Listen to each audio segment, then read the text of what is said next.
I've just spent the last couple of hours hands-on with every new iPhone. So that's the iPhone 16 and 16 Plus, as well as the iPhone 16 Pro and 16 Pro Max. So buckle up, this is the good, the bad, and the ugly. Okay, let's start with the normal 16 and 16 Plus. And aesthetically, aside from this, I have to admit, quite spicy new ultramarine color, they're basically the same as the iPhone 15s, including the same size screens. So the base iPhone gets a 6.1-inch screen, and then the Plus is basically the same phone but stretched out to a 6.7-inch screen, with a bigger battery too. There is an upgraded ceramic shield covering those screens though, which Apple is saying is 50% stronger than the first-gen ceramic shield, which is a large number, and everyone wins when it comes to durability improvements. But then they didn't really give any detail on specifically how that 50% was measured, so it will probably be some really niche test that's been done, and the day-to-day difference won't be nearly as transformative as that. But the one visual difference that you absolutely will notice are these cameras. They've gone from the boxy, squarer camera arrangement on the 15s to now a straight line down the phone, kind of exactly how they used to be on the old iPhones. It really does make me feel like we're on some sort of roundabout when it comes to iPhone design, where instead of just deciding that one thing is better and sticking with it, we're actually just rotating between the different options to keep whatever's new feeling different. But yeah, the reason that Apple's saying they've made the cameras like this, again, is so that the main cam and the ultra-wide can work together, kind of like your eyes, to be able to record spatial video that you can watch on the Apple Vision Pro. So, big moment for the 7 people who own one of them. They are also slightly better cameras than last year, because the ultra-wide has now been given autofocus, which means when you go super close to something, your phone can still keep it in focus, which is not a new feature. The Pro phones have been able to do this for a while now, but Apple does this dance every year. The Pros will always come with some new and exciting hero feature that the normal phones don't get, but then as soon as the Pros get the next hero feature, then the normal phones are allowed to have the old stuff, which is, I think it makes sense. It means that Apple can differentiate their more expensive offerings, but also then if you don't want to pay Pro prices, you can still get the features you want by waiting another year. And in the same vein, you now also get the Action button that last year's Pro phones had, which I personally find pretty uncomfortably positioned. I mean, for me, it's less of an action button and more of a slowly stretch as far as I can until I realize my fingers aren't long enough, and then give up and then just resort to using my screen to open the app like on a peasant non-action button phone anyway. But that's not to say that I haven't seen hundreds of fascinating ways that other people have used theirs. There's obviously the basic stuff like using it to take photos, but then also I've seen people use this button to specifically turn on a dim flashlight that they can use at night. I've seen people use it to activate their insulin pump. I've seen people use it to make fart noises on command. So it's up to you what you make of it. Now, the only other somewhat camera-related feature is this, the new camera control button. So 2 separate new buttons in 1 year on an iPhone. How many people had that on their bingo card? I definitely did not. So it's a new button on the right-hand side, completely dedicated to camera stuff. And I'll give them some credit. They are getting a lot of functionality out of this one button. So tapping and holding will bring up the visual intelligence feature, which is not yet live, but it's kind of like Google Lens. It's a way to analyze information using your phone's camera. So like save the details of an event poster or find out what type of dog is in front of you, which meh. I mean, I just feel like we've seen so many companies do things like this, but then, hey, I guess there is still room for a company to do it really well. Time will tell if that is this. But then the other side of this camera control is photography stuff. So one press can open the camera app, and then it can actually detect 2 stages of press, kind of like the trackpads on a MacBook if you've ever used one of those. So you can light press to start using it to be able to zoom in and out by swiping. But there's actually a lot more, because then you can double light press to bring up this submenu, which basically lets you select what you want the swiping to control. So it doesn't need to be zoom, it could be the exposure of your shot or the different photographic styles, for example. Okay, but honestly, I am confused why this exists. It feels like a really, really good feature, but for like 2% of iPhone users. I mean, for starters, one of the things they showed in the presentation was how you'll be able to use this button to control focus by lightly holding down on it. You know, just like you would with a proper camera shutter button. But when was the last time you actually wanted to manually focus your phone? There's already like 100 pieces of hardware and software making sure that your subject is in focus automatically. We've actually been programmed out of needing to do that. There's the fact that phones are becoming more and more portrait devices. I take almost all of my photos like this now, because every feed that I'd be potentially posting those photos on is vertical. But this camera control, while it does work in portrait, is very clearly designed for landscape use. It's really fiddly and a little painful to reach for when your phone is upright. I wouldn't wish these finger gymnastics on anyone, and I nearly dropped the thing trying. It's actually quite reminiscent of my experience with the action button. But then also, yeah, isn't this what the action button was meant to do? Now, obviously, yes, the camera control button does the camera side of things better, but it just feels like a really weird, un-Apple thing to do, to add yet another button that somewhat overlaps in functionality with what's also just been added. And that's it for cameras on the normal iPhone 16s. There's actually pretty huge camera upgrades to the Pros, which I'm getting to, but it feels like the main changes here are actually the battery, the power, and Apple Intelligence. So the battery is bigger. That's actually all they said at the event. They said it will be a big boost, which is a technical term, I guess. So yeah, that I need to test in our upcoming battery comparison. In terms of power though, it's quite cool because we're actually jumping forward 2 generations in terms of the chipset. The iPhone 15s had the A16 chip, the iPhone 16s have the A18 chip, which means 30% faster CPU, 40% faster graphics, and 100% faster machine learning AI stuff, all with more efficient construction, which means the chip will use quite a bit less power for equivalent tests. And you know what? For today's fairly stable smartphone market, these are big improvement numbers. And considering that these aren't Pro phones, the gaming experience is very impressive, which is also helped by a new thermal structure on the inside of the phone that gets rid of heat, allowing for 30% better sustained performance. But yeah, there's no beating around the bush. If there's one thing that Apple has made very clear about this generation of iPhones, it's that they want them to be known as the AI generation. I read a report recently that said 300 million iPhones around the world have not been upgraded in 4 years. So there's a ton of people out there who are due an upgrade, but are likely holding off until it feels like a big turning point moment. And Apple wants now to feel like that turning point moment with Apple Intelligence. So, what's it going to let you do? Well, for starters, there's a base layer of Apple Intelligence sprinkled throughout iOS here. Things like if you go into your email app, instead of the text by default just being the first few lines of whatever the email was, it'll now summarize the entire email's content. Things like cleanup to erase distractions from your photos, which is not something we haven't seen on other phones, but it does work very quickly and effectively in my time with it. Or what I thought was really cool is reduce interruptions mode, which uses AI to silence most notifications, but then also allows what it thinks you need to see to still come through. This might well become the permanent mode that I keep my phone in. It's kind of like a lower risk version of Do Not Disturb. But is it good?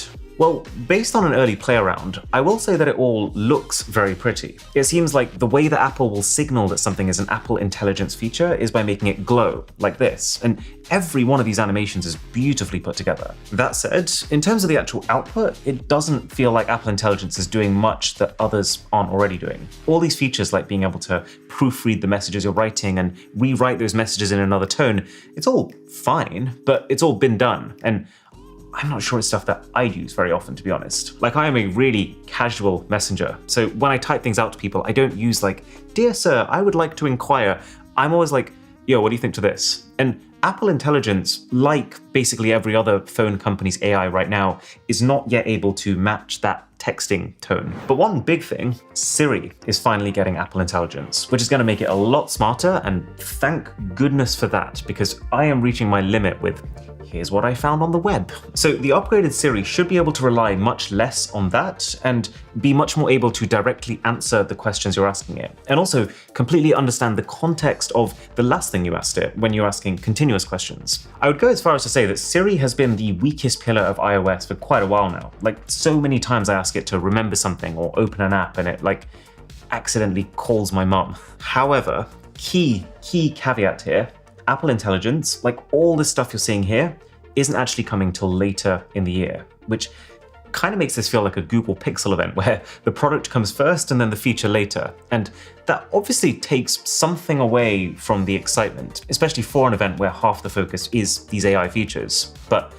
I assume it's the immense complexity of getting these features right, combined with the awful consequences if they don't get them right. So that's the base iPhone 16s. I'd say decent all-round upgrade, nothing revolutionary. The presentation was a lot of like telling you about some really cool stuff that the phone does, but then you slowly realizing halfway through that the things they're telling you were already features on last year's iPhone 15s. It feels like they're making it purposefully murky what was on last year's phone, because if you actually focused on just what is different compared to that, it's not actually a huge amount. And the screens still have that 60 Hz refresh rate, which makes them feel a little bit laggy compared to most similarly priced other phones. But then at the same time, I also wouldn't hold out expecting any revolutionary upgrades to the base iPhones from now on. Like, I think all the really cutting edge stuff, Apple will want to save to release on the Pro phones first anyways. So let's talk about those. The iPhone 16 Pro and the iPhone 16 Pro Max. Now, I would say these are actually quite a pretty set of phones. From the back, there's not a whole lot different, except this new desert titanium color, which is, I mean, how many times can you make a gold look different? I like it, I'm just finding it hard to love it because it's so safe. But from the front, the upgrade is pretty obvious because the displays are bigger. For the smaller Pro, 6.1 inches has now become 6.3, and on the bigger Pro Max, 6.7 has become 6.9. And I think that's a bit of a feat because these new phones, they are a bit bigger, but quite a bit of that size increase has actually come thanks to a further trimming down of the borders around the screen, which mean these things look very fitting for the year 2024. They might actually have the slimmest even borders on any mainstream smartphone. And yeah, let's be very clear, the new iPhone doesn't de-age you, it doesn't make you more successful. We are talking about the millimeters of bezel on the display, but it makes the phones look cutting edge while giving you some of the largest viewing areas in both the compact and the jumbo form factors. I'm just remembering the days when Android tablets had 7-inch screens. We are there with phones. Isn't that kind of wild? There is also an upgraded battery on the Pro phones too, which, as you know, I'm all about, but again, shockingly little detail provided about what and how. All they said was it now has faster wireless MagSafe charging and that this is the best battery on an iPhone, which is great. It just probably means I'm going to be awake all night when it comes to the battery test, so thoughts and prayers would be appreciated. There's another new chip. So while the base iPhone 16s get the A18, the 16 Pros get the A18, well, Pro, which is a slightly juiced up version, also with improvements to cooling that lets the phone do a few more things, with a lot of those things being related to the camera. And this is where it gets fruity. So the main camera is still 48 megapixel like it was last year, but the sensor has been updated to be able to capture information faster, which means two things. One, they're saying that you can now capture photos with zero shutter lag, something that the iPhone was already pretty good at, but this might further extend its lead. But then also, it means the 16 Pros can shoot video faster. And what I mean by that is that the 15 Pros could shoot 4K video at 60 frames per second. These new phones can shoot that same 4K resolution, but now at 120 frames per second, which is enough frames that you can now slow that 4K down into slow motion territory. And it feels like the way Apple is selling this is basically that you can now just keep 4K 120 as your default recording option. And what that then allows you to do is after you've taken any kind of video, you can then just decide whether you want that to play back in normal speed, half speed, quarter speed, or even 20% speed. I do like how seamless they've made it to record this 120 FPS footage, but then at the same time, if you did actually want that to become your default, you're gonna need more storage than the 128 gigabytes still being offered as the default on the smaller Pro iPhone. It's just not enough for almost 2025. The ultra-wide camera, previously 12 megapixel, is now also up to 48.2 to match that main camera, which is a good upgrade. I really like the freedom that comes with feeling like all the cameras on my phone are great and that all I need to worry about is which one do I want to use, as opposed to which one is technically the best that I should try to use. And the ultra-wide is a bit of a 2-in-1 upgrade because upgrading your ultra-wide also upgrades your close-up macro photography because it's the same camera. So that means up to 48 megapixel macro photos, which is pretty delicious. The phones have 4 studio microphones around them now, which is, well, it's actually really good for a number of reasons. More and better mics means that your phone can hear you better. So that's obviously good for your audio quality in videos, but also just generally like how well Siri can hear you. And there's even now different audio mixing modes. So after you've taken a video, you can decide whether you want the focus on just the audio of the people in the shot, or also if you want to get in more of that background chatter. There's actually quite a few new, very advanced software features like this, like a new control pad to adjust the color profile of your shots in real time. And it has got me thinking, this is all really cool stuff. These are all technically very difficult to achieve, impressive features, but it also feels in a way like a few too many tools for any one human to be able to use. It feels like a lot of the extra features now, while impressive, are tailored to actual industry professionals as opposed to the casual user who just wants the best point-and-shoot camera. And I'm not saying that that point-and-shoot experience is getting worse, it just doesn't feel like Apple's attention is focused on making it significantly better. Anyway, the final camera thing is now the smaller Pro iPhone now also inherits the 5x optical zoom camera that last year only the Pro Max got, meaning this must be one of the smallest phones with a 5x optical zoom lens. It's usually something that only the big phones get because you have to create space between your camera's sensor and your lens. Most companies do this by lying their cameras vertically across their phone, but Apple's created that space by using a tetra prism that's bouncing the light multiple times within a more compact space. And slight segue for 30 seconds, if you want to protect those shiny new cameras, then ESR's new MagSafe Stash stand case, our sponsor, just makes sense. Because you see this camera protector here? Well, that also doubles as a stand to prop your phone up at any angle. But it's even better. Because your stand is baked into the cameras, it's allowed them to make the back of the case ultra thin, giving these cases the fastest MagSafe charging of any stand case. And to top it all off, they're well priced with shock absorbing air guard corners, meaning that every case actually exceeds military protection standards.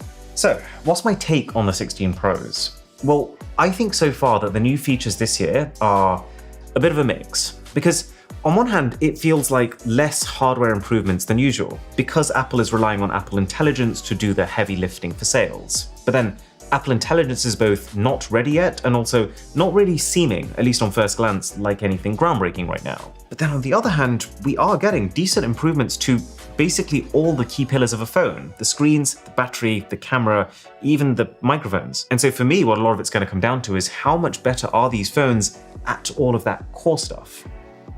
The testing begins. And remember to check out the ESR MagSafe Stash Stand cases in the description, which you can get in 3 different flavors. You've got the classic case, the cloud case, which is super soft, and then the cyber tough case, which is no joke, 7 times military grade protection.